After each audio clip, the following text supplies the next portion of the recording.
Alors voici la Géorgie aujourd'hui, des contrôles sanitaires sur les routes pour prise de température par l'armée, mais ça ne dure pas, hein, ça dure quelques minutes, on vous prend la température et puis vous pouvez circuler librement.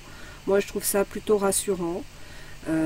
Après vous avez également les contrôles par la police partout où nous sommes.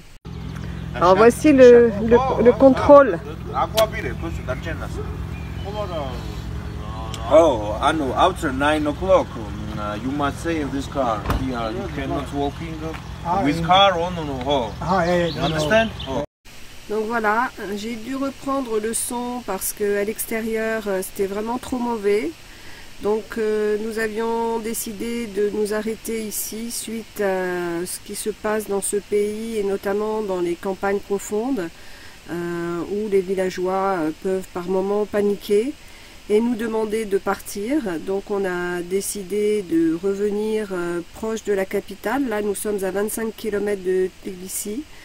Et on a trouvé cet endroit qui est vraiment magnifique, à l'écart de la population.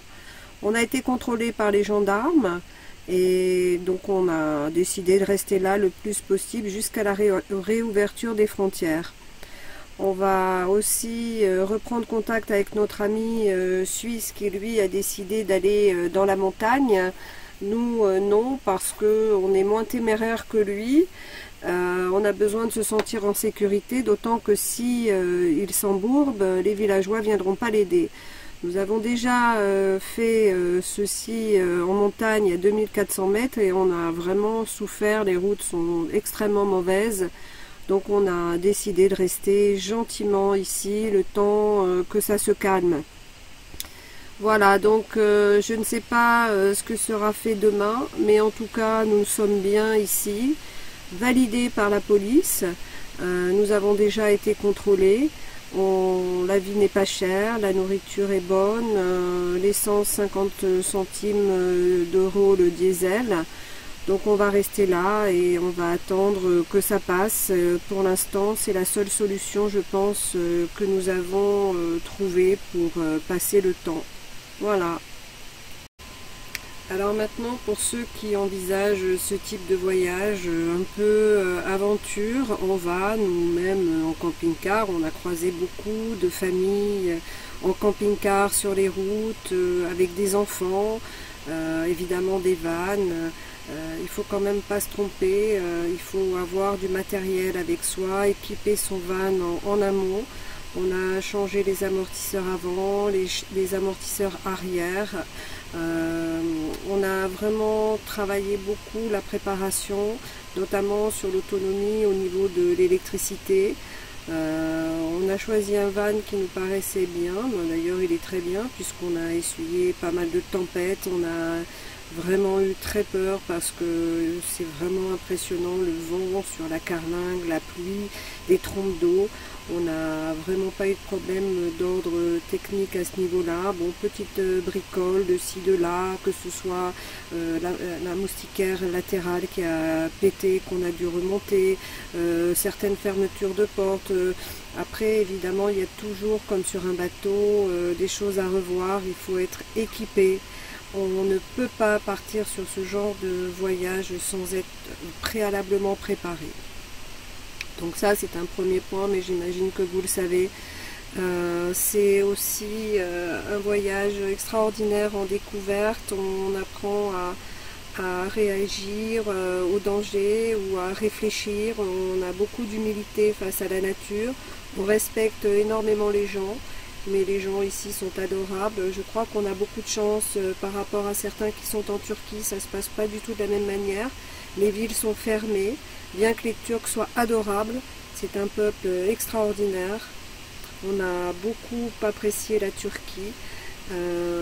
Voilà, donc je ne sais pas comment ça va évoluer par la suite. Nous, on attend que les frontières ouvrent pour pouvoir partir en Azerbaïdjan, au Kazakhstan et puis ensuite en Russie. Donc les visas pour l'Azerbaïdjan ont été annulés et puis donc pour la Russie c'est maintenu.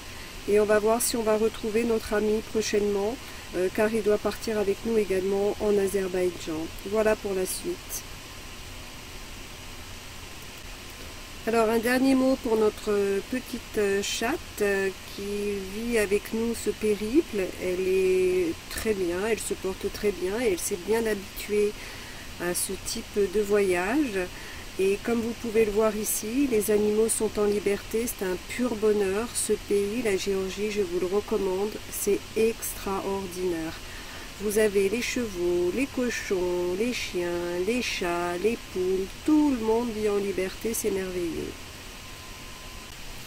Alors pour ceux qui se demandent comment on fait en van, bah écoutez, on est plutôt bien lotis, hein. On a quand même un confort comme à la maison, étant donné qu'on est quand même plutôt bien équipé, pile en lithium, donc on est autonome en électricité. Pour l'eau pratiquement également. Donc on essaye de rester le plus possible dans ces endroits à l'écart, sachant qu'il faut quand même pas se tromper. Un van, ça nécessite toujours, comme sur un bateau, de revisser à droite, de revisser à gauche. Il faut revoir absolument tout en permanence, quel que soit le van, rien n'est garanti. En tout cas, on a essuyé des tempêtes de vent, des orages terribles, et je peux vous assurer que c'est pas toujours évident. On a peur hein, des moments, le van tangue. On est quand même tout petit face à la nature, mais on est quand même bien à l'intérieur. Il a résisté à des vents terribles, à des tornades d'eau. On n'a pas d'infiltration.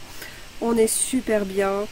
Et puis c'est l'aventure, donc on va continuer à rester le plus possible à l'écart des gens, on va continuer à entretenir notre van du mieux que nous pouvons, sachant qu'il faut quand même être très bien équipé pour faire ce type de voyage. On ne part pas en week-end, on ne part pas en vacances tranquille, il faut des outils. Et s'armer vraiment de patience parce que c'est pas toujours évident lorsque la panne arrive.